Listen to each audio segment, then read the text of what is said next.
a todos. Entonces, pero bueno, creo que se ha tratado de dar los temas más importantes y profundidad suficiente para que ustedes puedan pues afrontar la mayoría de los problemas ginecológicos de la mejor manera. Entonces, bueno, ya continuamos con la presentación y recuerden que tenemos abierto ya un cuestionario y una tarea sobre este tema y pues ya, el lunes se presenta a las 7 sería el examen, ¿vale? El segundo parcial. Ya para que para el... ¿Perdón? Una pregunta. ¿En la tarea también entra enfermedad pélvica invasiva, inflamatoria? En la... ¿Cómo se llama? La tarea de TC. En la tarea que les dejé. Sí. No, porque la enfermedad pélvica inflamatoria...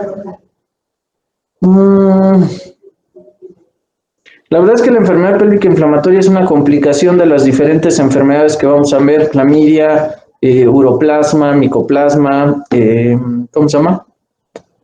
Y principalmente son las gonorrea, son las que principalmente generan enfermedad pélvica inflamatoria. En el examen yo creo que sí va a haber un par de preguntitas, entonces aunque aquí nada más el cuadro que les pido es comparar las cuestiones clínicas de cada una de las infecciones, la enfermedad pélvica inflamatoria sí va a venir en el temario del examen, ¿vale? Gracias, Doc. ¿Sale? Y en el examen, pues los temas que vimos, infecciones ginecológicas, cuestiones de sangrado uterino anormal, en fin, todos los temas que estamos viendo, ¿vale? Climaterio. Sí, Doc, gracias. Vale. Bueno, pues empezamos.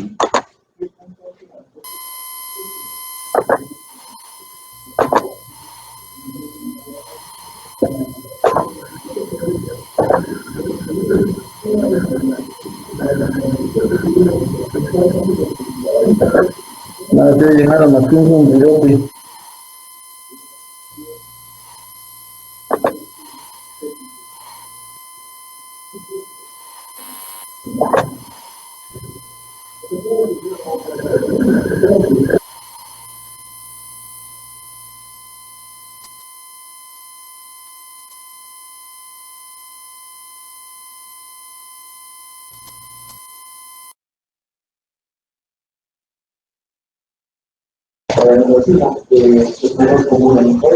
Ya no se escuchaba nada.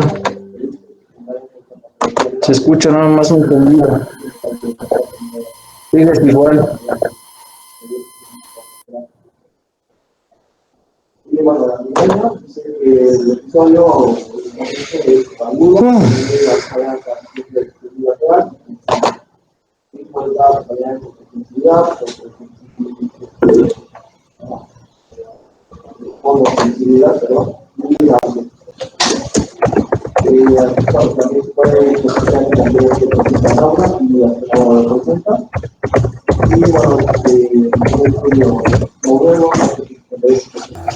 Doctor, ¿ya se escucha?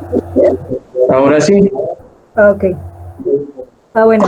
Buenos días, compañeros. Nosotros somos el equipo que les va a presentar infecciones en ginecología y estamos conformados por Gwendolyn Bernal Lira, Juan González Blanco, Valeria Guadalupe Rojas Ruiz y su servidora Yacerca en las Iberos. Y bueno, para empezar a hablar de infecciones en ginecología tenemos que empezar a hablar de la flora vaginal normal. Entonces, la flora vaginal de una mujer sana, asintomática y en edad fértil comprende diversos microorganismos que, como vemos aquí en la tabla, podemos dividirlos en anaerobios aerotolerantes, anaerobios facultativos, micoplasmas, anaerobios estrictos y gram negativos también anaerobios estrictos. Como podemos ver, pues la mayoría son del tracto entérico, entonces se dice que ese tracto entérico podría funcionar como un pequeño reservorio de estos microorganismos. Y bueno, como ustedes saben, la gran mayoría de la flora vaginal está conformada por lactobacilos. Desde los primeros estudios de la microbiota vaginal realizados por Dodderlein, se han estado estudiando estos microorganismos. se dice, o la bibliografía marcaba que los dominantes en la flora vaginal eran los Lactobacillus crispatus, Lactobacillus jenseni y Lactobacillus gasseri. Entonces, todos estos, junto con los microorganismos de la tabla, van a proteger a la mucosa del establecimiento de microorganismos que son patógenos. Mediante tres mecanismos principales, que son los que también podemos ver aquí, que son la adherencia específica del epitelio, que bloquea el asentamiento de los otros microorganismos patógenos, la producción de compuestos antimicrobianos y también la coagregación con los patógenos, lo cual va a potenciar el mecanismo microbicida de los lactobacilos en este caso. Siguiente, por favor. Antes de que avances, si son observadores, en esta tabla se encuentra micoplasma y ureaplasma, ¿vale? Entonces, ¿por qué situación? Y Escherichia, muchos de estos se consideran, los van a encontrar en ¿cómo se llama? En cultivos, y pues vamos a decir, oiga, me había dicho que estos eran patológicos y vamos a estar diciendo que son patológicos. Sí son patológicos, en especial si generan sintomatología, ¿vale? Si no generan sintomatología, hay controversia de si son flora normal o si son, ¿cómo se llama?, patológicos como tal. Entonces, pero si la paciente tiene síntomas y aíslan micoplasma o uroplasma, hay que darle tratamiento, ¿me explico? Igual Escherichia o Klebsiella, ¿sale? Pero bueno, sigue. Ajá. Bueno, y en este caso hay también otros factores como biosurfactantes, vacunas, que van a ayudar también a inhibir como el crecimiento de los patógenos que pues nos van a causar esas diferentes infecciones. Uno de ellos es la adherencia al epitelio vaginal y la inhibición de la colonización por organismos indeseados. Entonces, bueno, aquí podemos ver en esta imagen que dice moléculas de correlación. Entonces, también la protección de la mucosa vaginal va a depender tanto del reconocimiento específico entre las estructuras de los lactobacilos, que en este caso serían las adhesinas, y tanto del epitelio de pues esta mucosa, que pues en esta, como ya sabemos, va a haber receptores. Entonces, las adhesinas en los lactobacilos van a formar parte del glucocáliz o de la pared celular. Y bueno, como ya dijimos, los lactobacilos van a estar localizados en la superficie del epitelio.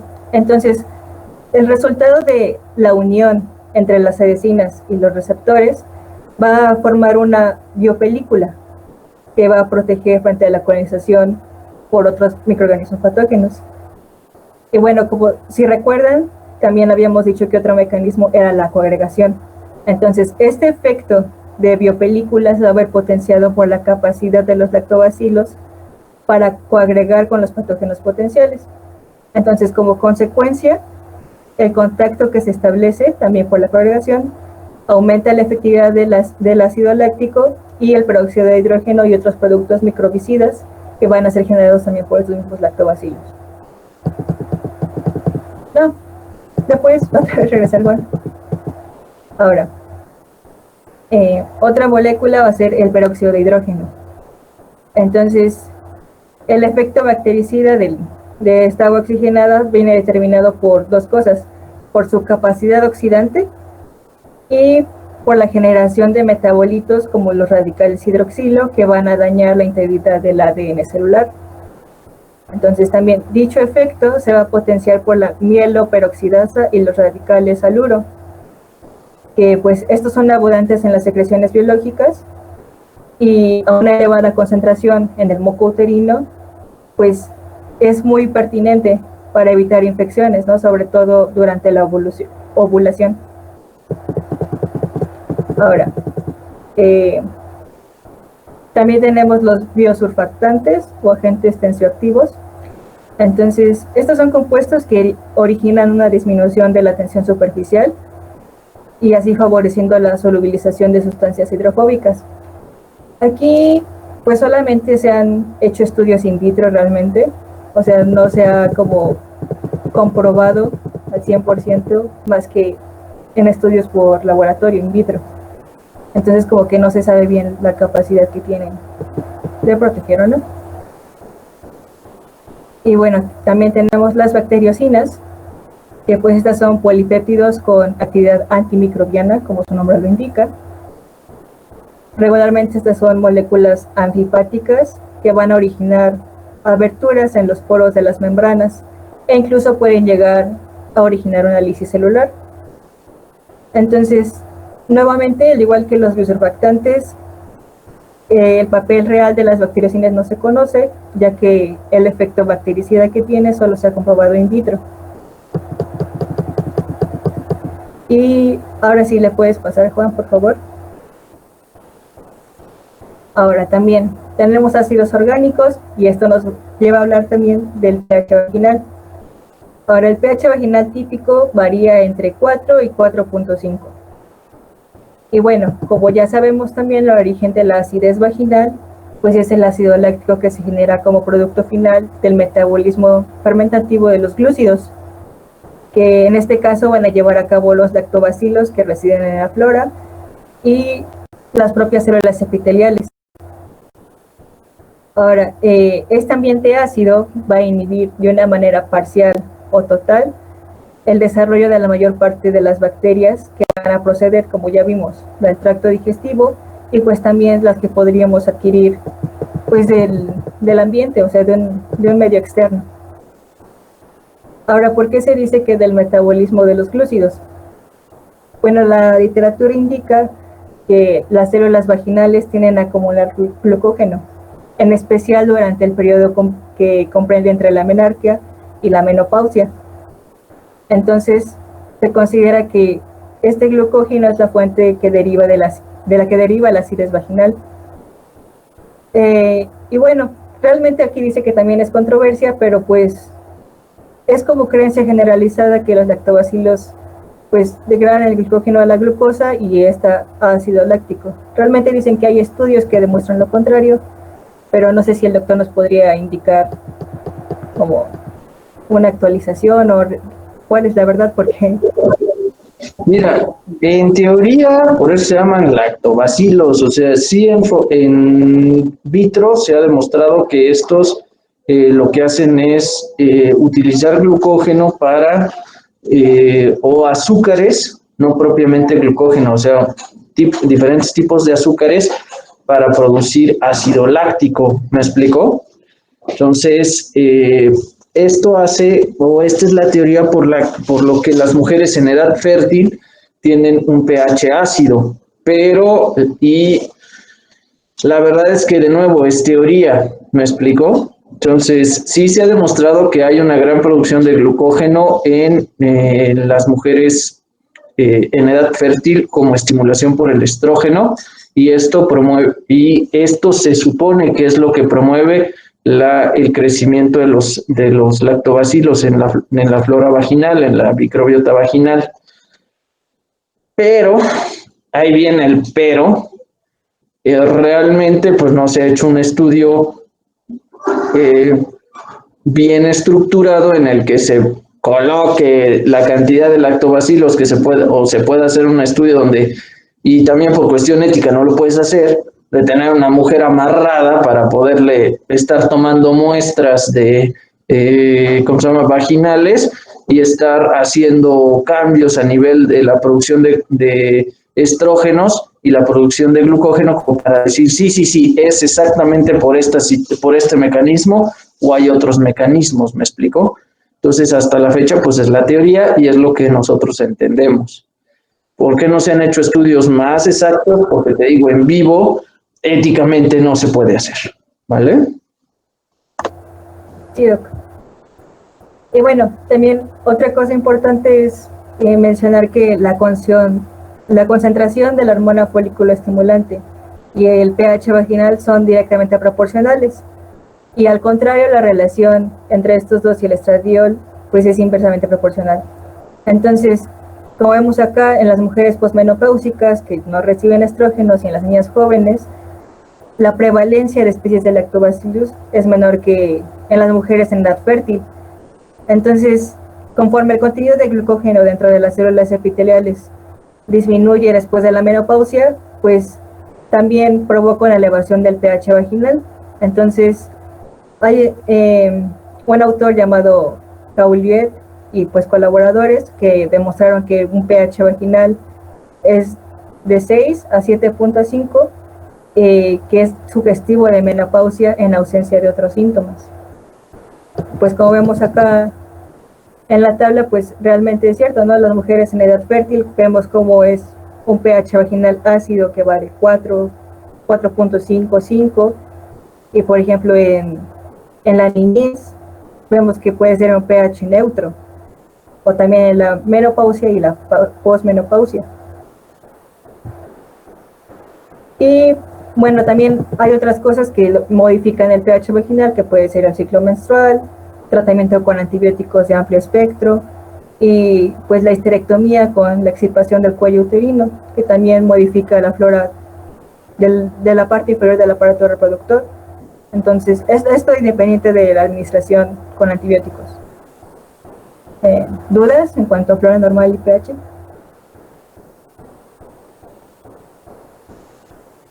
Ok. Siguiente, Juan, por favor.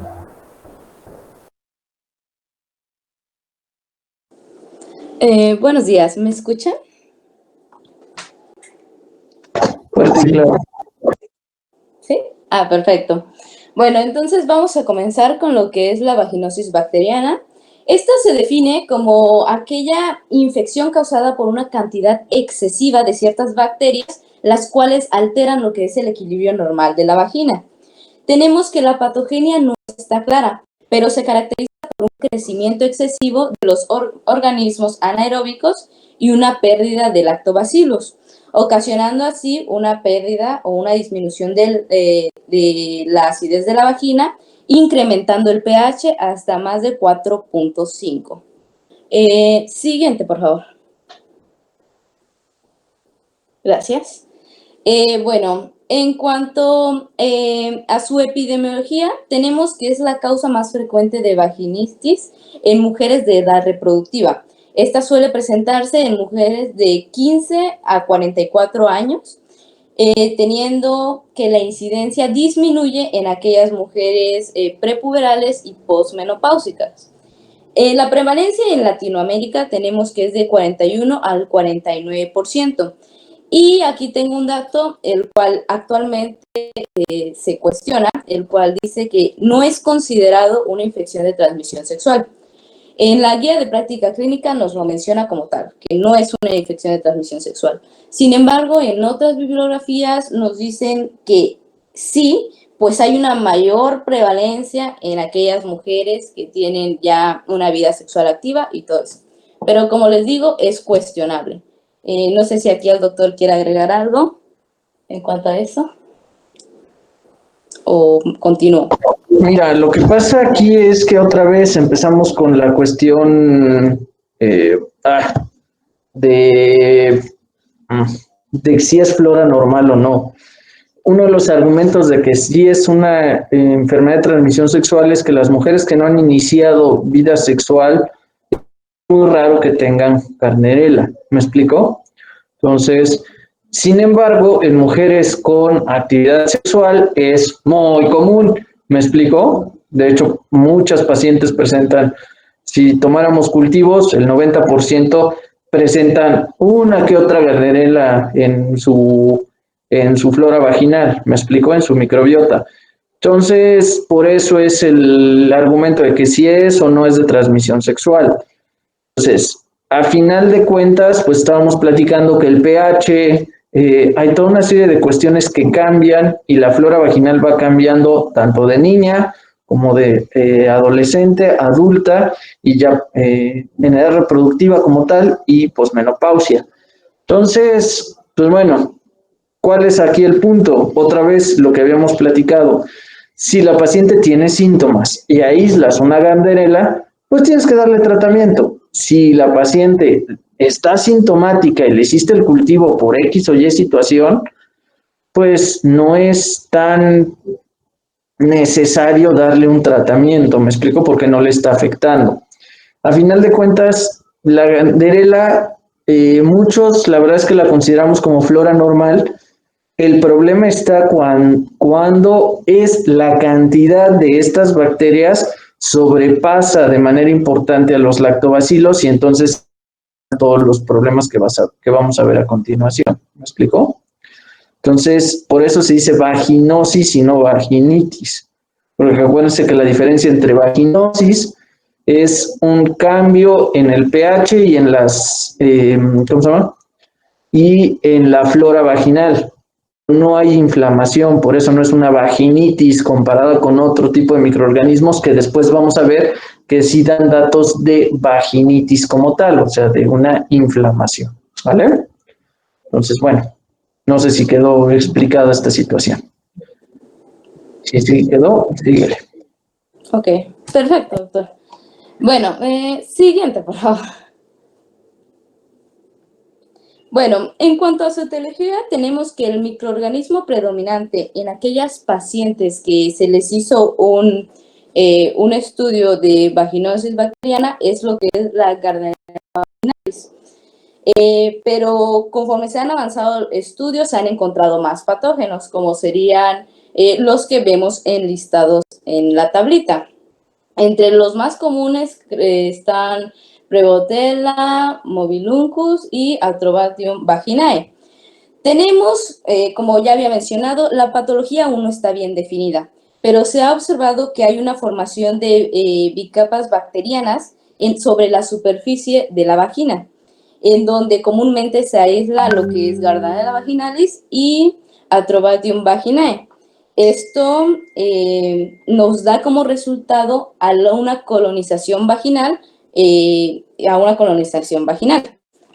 Bueno, en cuanto a lo que es el olor característico a pescado, este se ha visto relacionado con lo que son las bacterias anaeróbicas. Siguiente, por favor.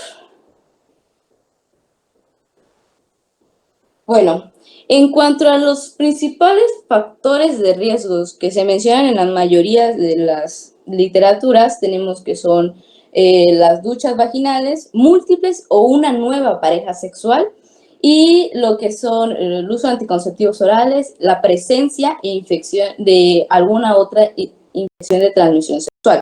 Sin embargo, también nos mencionan lo que es el coníngulus receptivo, la raza negra y el tabaquismo. Siguiente, por favor.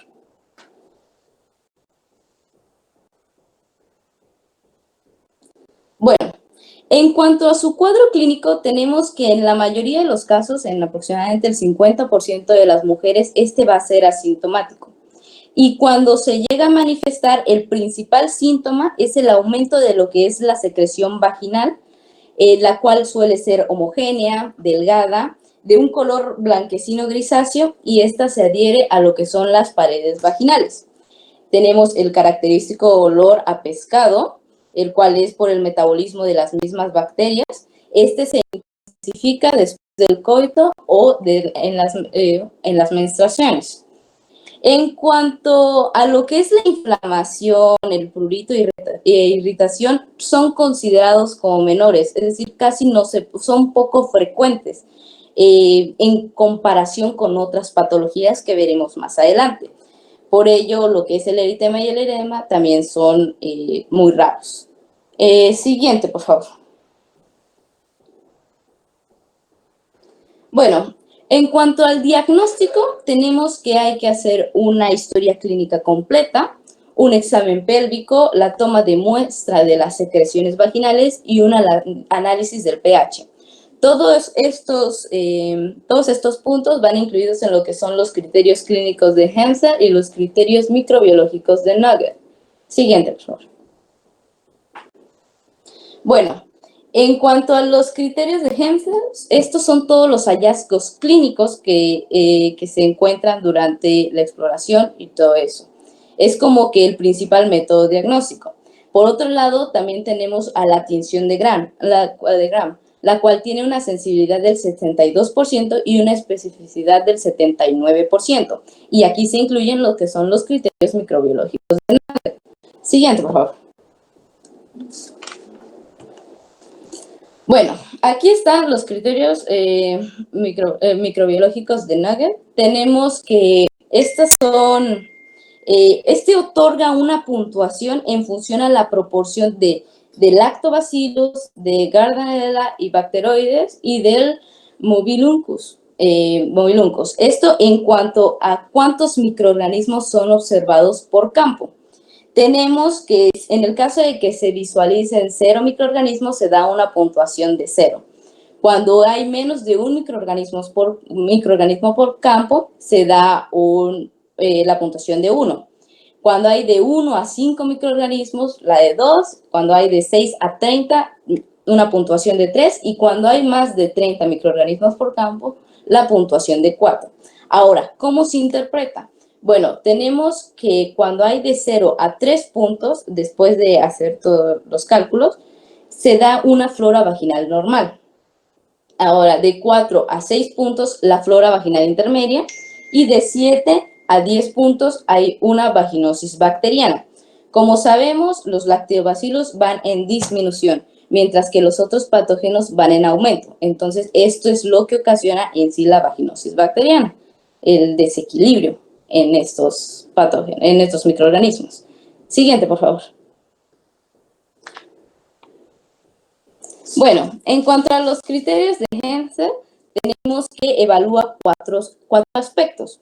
Lo que es la secreción, la cual sea de blanco a grisácea, homogénea, delgada y que se adhiera a lo que son las paredes vaginales. La presencia de células claves tras un examen microscópico en fresco. ¿Y qué son estas células claves? Pues son células epiteliales las cuales tienen adheridas lo que son bacterias. También el aumento del pH mayor a 4.5 y el característico olor a pescado. Este puede ser antes o después de la adición de lo que es el hidróxido de potasio al 10%. Bien. Entonces, ¿cómo podemos hacer bien la valoración según Amsel?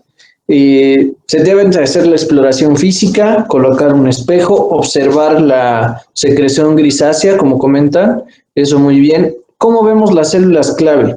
Tomamos esa secreción y hacemos un extendido parecido al de gota gruesa, no sé si se acuerdan, se extiende en un portaobjetos con otro para hacer el extendido y se coloca y se coloca en un microscopio.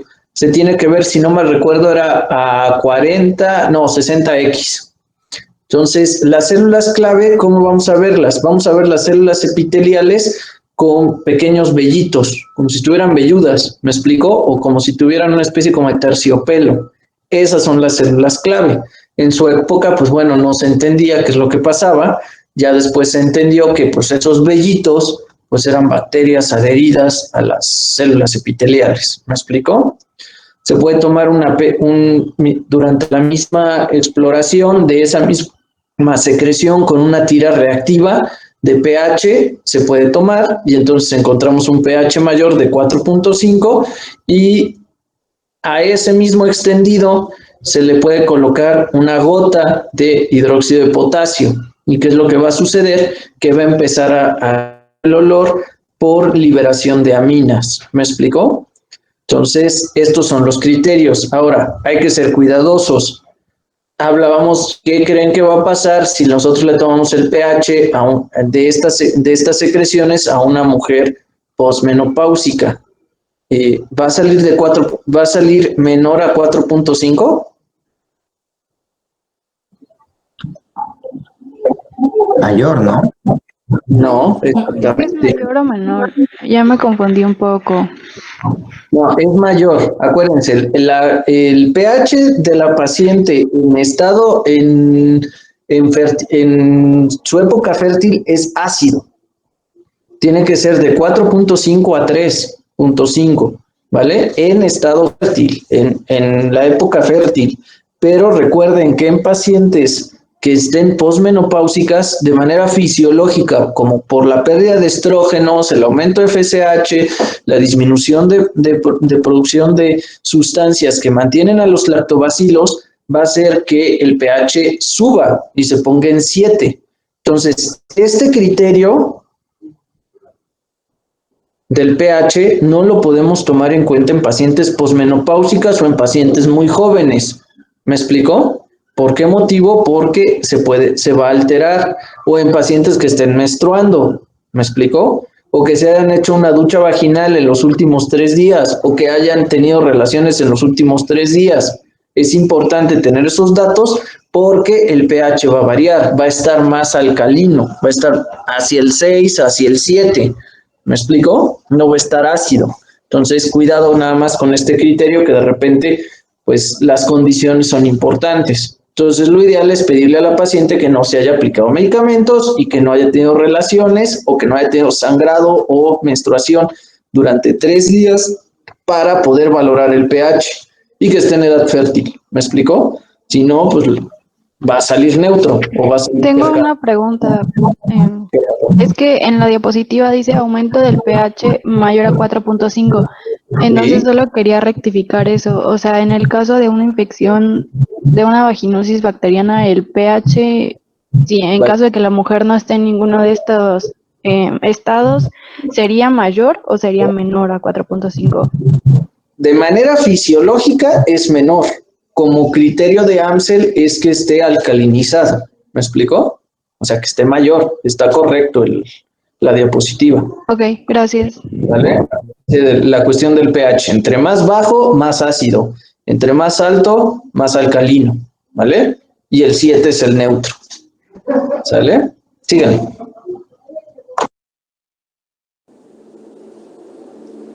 ¿Le puedes regresar, por favor? Bueno, y ya, pues al menos 3 de estos signos y síntomas ya es diagnóstica de lo que es vaginosis bacteriana. Siguiente, por favor.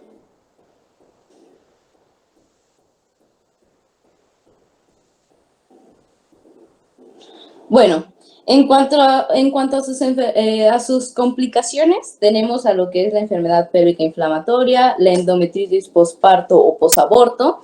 En el caso de personas que fueron intervenidas quirúrgicamente en algún aspecto ginecológico, también los predispone a ciertas infecciones, la ruptura prematura de membranas y el trabajo de parto y parto pretérmino, entre otros. Siguiente, por favor. Aunque la verdad, siéndote sincero, generalmente se le coloca estos factores de riesgo porque se ha aislado, o sea, se aísla en mujeres embarazadas o con este tipo de problemas, pero normalmente se aísla con otro microorganismo, ¿me explico? Entonces es difícil deslindar qué tanta responsabilidad tuvo Gardnerella al otro microorganismo, ¿me explico? Entonces, sí se puede dar el caso de una enfermedad pélvica inflamatoria por Gardnerella, pudiera ser, pero la verdad es que generalmente son otros los microorganismos los que nos dan más guerra en todas estas complicaciones. Pero bueno, estoy de acuerdo, no se le puede descartar como una causa. Sigue. Doctor, muchas gracias. Siguiente, por favor. Bueno, y en cuanto al tratamiento, tenemos que el de elección está basado en 2 antimicrobianos anaerobicidas, que sería el metronidazol y la clindamicina. Tenemos que el de elección sería metronidazol, 500 miligramos, vía oral, 2 veces al día, durante 7 días. También el vaginal al 0,75%, aproximadamente 5 gramos, una vez al día, durante 5 días. Y la clindamicina, crema vaginal al 2%, igual, aproximadamente 5 gramos, una vez al día, durante 7 días. Tenemos otras alternativas, como lo sería el tinidazol y la clindamicina vía oral o en óvulos vaginales. El tratamiento debe administrarse en aquellas mujeres sintomáticas. Pues como dijo el doctor, este es un microorganismo que puede estar presente en lo que es la flora vaginal normal. Entonces, pues en el caso de que la paciente esté asintomática, no está indicado el tratamiento. Ahora, también se debe de tratar a lo que son las pacientes que estén previas a un procedimiento ginecológico invasivo, pues para prevenir lo que es la enfermedad pélvica inflamatoria. Por otro lado, también nos mencionan el uso de lo que son productos de lactobacilos, pero es igual como que todavía no se ha concretado, pues dicen que a veces llega a ser más costoso de lo que beneficia, entonces pues también está como que veremos si se usa o no. En el caso de que tengan la oportunidad de usarlo, menciona que se puede usar. Aquí generalmente lo que se hace, aparte de estos que están los tratamientos, quería comentar, las cremas son vaginales, porque luego los pacientes se van con la finta y se lo ponen nada más por fuera de la vulva, ¿eh? Entonces hay que comentarles, si le van a mandar crema, que sea o sea, con el aplicador y que sea dentro de vagina, no en la parte externa, porque en la parte externa no le va a hacer nada. Otra opción de presentación del metronidazol es en óvulos vaginales de 500 miligramos, también que se aplica una vez al día por 7 días, ¿vale? Normalmente los lactobacilos, estamos platicando que es un deterioro en la cantidad de la flora, todo esto, entonces se pueden dar lactobacilos para tratar de mejorar esta flora vaginal. Yo en lo personal y por escuela, normalmente lo que llego a hacer es que si tengo una paciente que ha tenido bastante recurrencia de una vaginosis bacteriana, generalmente el lactobacilo es como de segunda línea y se da posterior al tratamiento antibiótico. Ha habido estudios que tratan de decir, bueno, ahórrate el antibiótico, ponle directamente los bacilos y que los mismos bacilos barran con la Gardnerella. Eso está en verse. Lo que sí se ha demostrado es que si das el antibiótico, metronidazol, por ejemplo, 7 días, y después al terminar el antibiótico, le inicias los lactobacilos, una tableta vaginal diaria durante 14 días, disminuyes el riesgo de que la paciente vuelva a presentar una recurrencia de esta patología. ¿Me explicó? Es así como los pueden utilizar. Sí, doctor. Siguiente, por favor. Bueno, hablando sobre candidiasis. Para terminar de Gardnerella vaginalis, también les iba a comentar, esto me pasó, algo se me está pasando de Gardnerella. Ok, que como les decía, ahí viene la pregunta, ¿hay que darle tratamiento a la pareja, sí o no? Pues por lo que encontré dice que no, que se ha visto que no hay como tal un cambio, pero igual está en discusión, doctor. Eso también me quedó duda. Éndele, pues por eso lo pregunto, porque es muy común. No se le da tratamiento de manera habitual a la pareja por 2 motivos. Uno, ya lo habíamos comentado, es flora normal en mujeres. En hombres, la verdad es que también nos podemos colonizar. Entonces, difícilmente se le da tratamiento a la pareja, a menos que la mujer presente infecciones recurrentes, o sea que en 6 meses, 1 año tenga 4 o 5 vaginosis bacterianas. Entonces ahí sí estaría recomendado darle tratamiento a la pareja, pero normalmente no se le da tratamiento a la pareja porque no se le considera una enfermedad de transmisión sexual. ¿Me explicó? ¿Que el varón puede estar colonizado? Sí, pero no se considera patológico. Para el varón, la verdad es que Gardnerella no nos hace nada. Y muchas veces la colonización la perdemos de manera, los varones la perdemos de manera sola. ¿Me explico? Pero bueno. Sí, doctor. Ya son las 8, ¿continúo? No, bueno, yo creo que avanzamos bastantito. Gardnerella vaginalis es una de las que causa más duda por esta situación, y entonces estuvo bien que enfocáramos un poquito en ese aspecto. Cándida también de repente genera un poquito de duda su manejo, pero lo vemos la próxima clase, ¿vale? Para que no haya